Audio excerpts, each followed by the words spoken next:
அம்பேத்கருடைய சிலை எங்கெல்லாம் இருக்கிறதோ, எந்த அம்பேத்கரை இழிவாக அமித்ஷா பேசினாரோ, அம்பேத்கர் அம்பேத்கர் அம்பேத்கர் என்று சொல்வதற்கு பதிலாக ஆண்டவன் கடவுள் என்று சொன்னால் உங்களுக்கு புண்ணியமாவது கிடைக்கும் என்று அமித்ஷா பேசினார். தான் மதசார்பற்ற ஒரு நாடாக இந்தியா இருக்க வேண்டும் என்று அந்த 4 வர்ணத்தை ஒழித்து அனைவரும் சமம் என்று அரசியல் சட்டத்தை உருவாக்கி தந்தார். அதற்காகத்தான் அவர் மீது இன்னும் கோபத்தில் இருக்கிறார்கள். இந்த அரசியல் சட்டத்தை உருவாக்கி அன்றே அம்பேத்கர் படத்தை இந்தியா பூரா கொடுத்து பிற்படுத்தப்பட்டவருக்கும் இடம் ஒதுக்கீடு தர வேண்டும் என்று சொன்னவர் அம்பேத்கர். இது ரெண்டும் இல்லைன்னா நம்ம ஆடு மாடி தான் மேய்ச்சிருக்கோம்.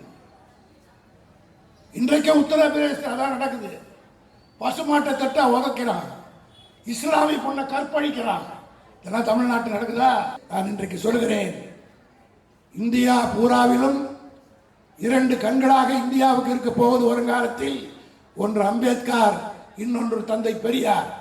இன்னும் ஒரு 10 ஆண்டு காலத்திற்கு பிறகு நாங்கள் எல்லாம் இருக்கிறோமோ இல்லையோ தெரியாது. நான் சொல்லிவிட்டு போகிறேன், இந்தியா பூராவும் அம்பேத்கர் சிலையும் பெரியார் சிலையும் திறந்து வைக்கின்ற ஒரு முதலமைச்சராக உதயநிதி ஸ்டாலின் தான் வருவார்.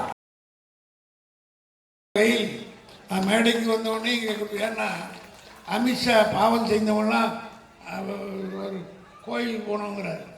ஆனால் கோயிலே எங்களை தேடி வருது. காரணம் என்னன்னா, எங்கள் தலைவர் கலைஞரையே புட்டபர்த்தி சாஹிபா நேரில் வந்து பார்த்தார். ஆக இதுதான் புனிதமான கோயிலே தவிர நாங்கள் வேறு எந்த கோயிலுக்கும் போக வேண்டிய அவசியம் இல்லை. திராவிட முன்னேற்ற கழகம் என்பது இந்த நாட்டு மக்களுக்கு மிகப்பெரிய கோயிலை போல எதுவாக இருந்தாலும் தாய் உள்ளத்தோடு பணியாற்றுகிற ஒரு முதலமைச்சர், மக்களுக்காக ஆட்சி செய்கின்ற ஒரு அரசு. ஆகவே 2 நாட்களாக இந்தியாவே கொந்தளித்துக் கொண்டிருக்கிறது. ஏற்கனவே காலையிலிருந்து 2-3 ஆர்ப்பாட்டங்களிலே நான் கலந்து கொண்டு உரையாற்றி இருந்தாலும் இன்றைக்கு பேராசிரியருடைய பிறந்த நாளாக இருக்கிற காரணத்தினால், அதில் மட்டுமல்ல நம்முடைய இந்த மண்ணிலே தான் 1984 மிகப்பெரிய போராட்டத்துக்கு மத்தியில் சட்டமன்ற உறுப்பினராக நம்முடைய நினைவிலே வாழுகின்ற ஆபிரகாம் அவர்கள் தேர்ந்தெடுக்கப்பட்டார். இந்த 2 பேரும் 1984 பேராசிரியர் அவர்கள் பூங்கா நகர் தொகுதியிலிருந்தும் ஆலந்தூரிலிருந்து ஆபிரகாம் அவர்களும் தேர்ந்தெடுக்கப்பட்டு பணியாற்றி கொண்டிருந்த நேரத்திலே தான் அன்றைக்கு ஆட்சியில் இருந்த எம்ஜிஆர் அவர்கள், தலைவர் கலைஞர் அவர்கள் இந்தியை மத்திய அரசு திணிக்கிற காரணத்தினால் அதை கண்டிக்கின்ற வகையிலே அரசியல் சட்டத்தினுடைய 17வது பிரிவினுடைய நகலை எரிக்க வேண்டும் நம்முடைய உணர்வுகளை காட்டுவதற்காக என்று 1963 எப்படி அறிஞர் அண்ணா அவர்கள் அரசியல் சட்டத்தினுடைய 17வது பிரிவை கொளுத்துவிட்டு சிறைக்கு சென்றாரோ, அதே போல ஆலந்தூரிலே ஆபிரகாம் அவர்களும் இதே போல தமிழ்நாட்டில் இருக்கிற அனைத்து பகுதிகளிலும் கொளுத்த வேண்டும் என்று திட்டமிட்டு அறிவிக்கப்பட்ட நேரத்தில் ஆபிரகாம் அவர்கள் ஆலந்தூரில் சட்டத்தை எரித்தார். பேராசிரியர் பூங்கா நகரில் எரித்தார்கள். ஆனால் 10 சட்டமன்ற உறுப்பினர்களையும் ஒரு நகரை எரித்ததற்காகவே அன்றைக்கு ஆட்சியில் இருந்த PH பாண்டியன் என்கிற சபாநாயகர் பதவி நீக்கம் செய்தார். எதற்காக? அரசியல் சட்டத்தினுடைய ஒரு பிரிவினுடைய நகலை எரித்ததற்காக. ஆனால் நேற்றைக்கு பாராளுமன்றத்தில் அரசியல் சட்டத்தை உருவாக்கி எந்த அரசியல் சட்டத்தின் மீது அமைச்சர்களும் நீதிபதிகளும் அத்தனை பேரும் பதவி பிரமாணம் எடுத்துக் கொள்கிறார்களோ அந்த அரசியல் சட்டத்தை உருவாக்கிய ஆனால் அம்பேத்கரை இழிவாக பாராளுமன்றத்தில் பேசிவிட்டு இன்றைக்கு அங்கே அமர்ந்து கொண்டிருக்கிறார் என்றால், இந்த கூட்டத்தின் வாயிலாக தமிழ்நாடு பூராவிலும் நாம் எழுப்ப வேண்டிய குரல் அரசியல் சட்டத்தினுடைய ஒரு பிரிவை கொளுத்தியதற்கே எங்கள் சட்டமன்ற உறுப்பினர்களை பதவி நீக்கம் செய்தார்களே, ஆனால் அரசியல் சட்டத்தையே ஏற்றிய ஒருவரை இழிவுபடுத்திய பேசியவனை பதவியில் இருக்கலாமா என்கிற கேள்வியை நாம் அனைவரும் எழுப்ப வேண்டும்.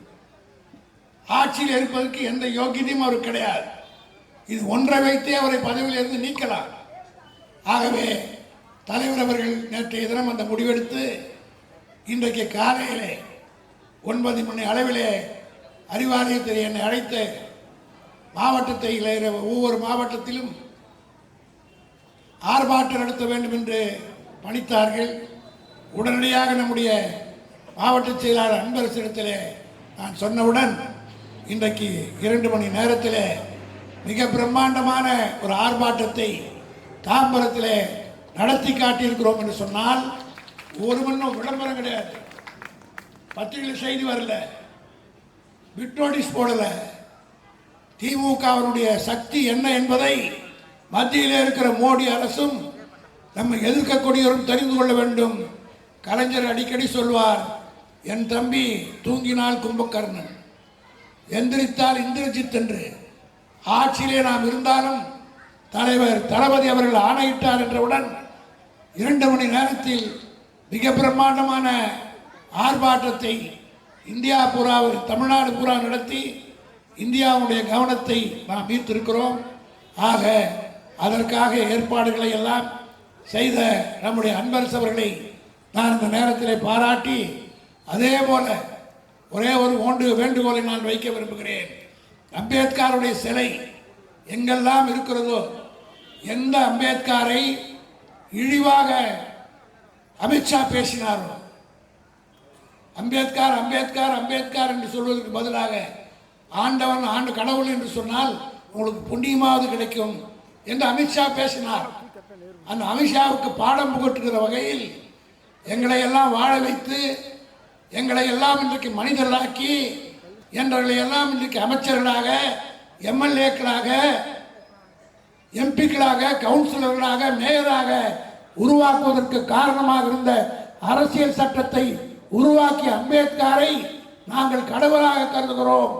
ஆகவே அவருடைய சிலையை எங்கெல்லாம் சிலை இருக்கிறதோ அதையெல்லாம் கழுவி மாலை போட்டு ஆண்டவனை தரிசிப்பதைப் போல நாம் நடத்த வேண்டும் என்று தலைவர் அவர்கள் அறிவித்திருக்கிறார்கள். ஆகவே அது எந்த மாவட்டத்தில் செய்கிறார்களோ இல்லையோ, காஞ்சி மாவட்டத்தில் தமிழகத்தில் எங்கும் நடக்காத அளவுக்கு எங்கெல்லாம் அம்பேத்கர் சிலை இருக்கிறதோ, நாளை காயலை எப்படி புளியார் சதுர்த்தி அன்னைக்கு புளியாருக்கு அபிஷேகம் பண்ணி மாலை போடுறோமோ, நமக்கெல்லாம் புளியார் அவர் தான். அவர் புளியார் சிலை போடலன்னு பள்ளிக்கூடத்துக்கு 4 பேர் போயிருக்க மாட்டான், சரிசமமாக உட்கார்ந்துருக்க மாட்டான். இதுதானே பிஜேபிக்கு நம்ம அம்பேத்கர் மீது இருக்கிற கோபமே. அன்றைக்கு அரசியல் சட்டத்தை உருவாக்குகிற போது ஒரு மதசார்போடு இருக்க வேண்டிய அரசியல் சட்டமாக, மனுநீதிக்கு உட்பட்ட அரசியல் சட்டமாக இருக்க வேண்டும் என்று ஆர்எஸ்எஸ் சொன்னது.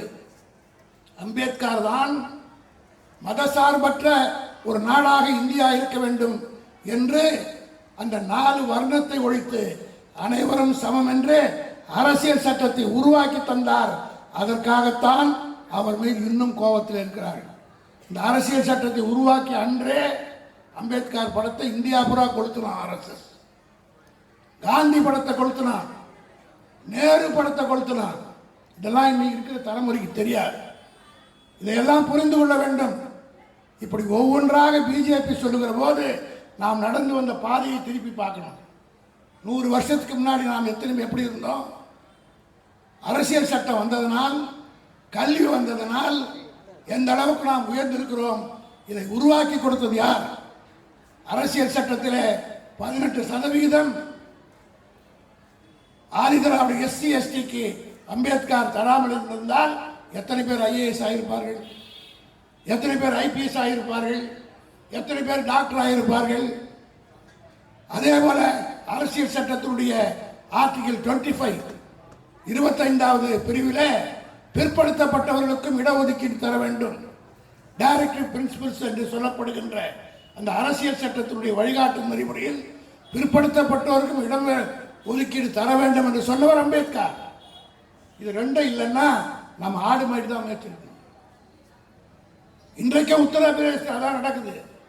பசுமாட்டை தட்டா உதைக்கிறான், இஸ்லாமிய பொண்ணை கற்பழிக்கிறான். இதெல்லாம் தமிழ்நாட்டில் நடக்குதா? இது இந்தியா பூரா நடக்க வேண்டும் என்று நின்னுகிற ஒரு கூட்டம் இன்றைக்கு பாராளுமன்றத்தில் உட்கார்ந்து கொண்டு கர்ஜிக்கிறது. அமித்ஷா பேசுகிறார், மோடி ரசிக்கிறார். இது மோடி பேசினான், அமித்ஷா பேசியதாகவே கருதவில்லை. குட்டியை விட்டு வீடு இப்போ ஆழம் பார்த்திருக்கார்.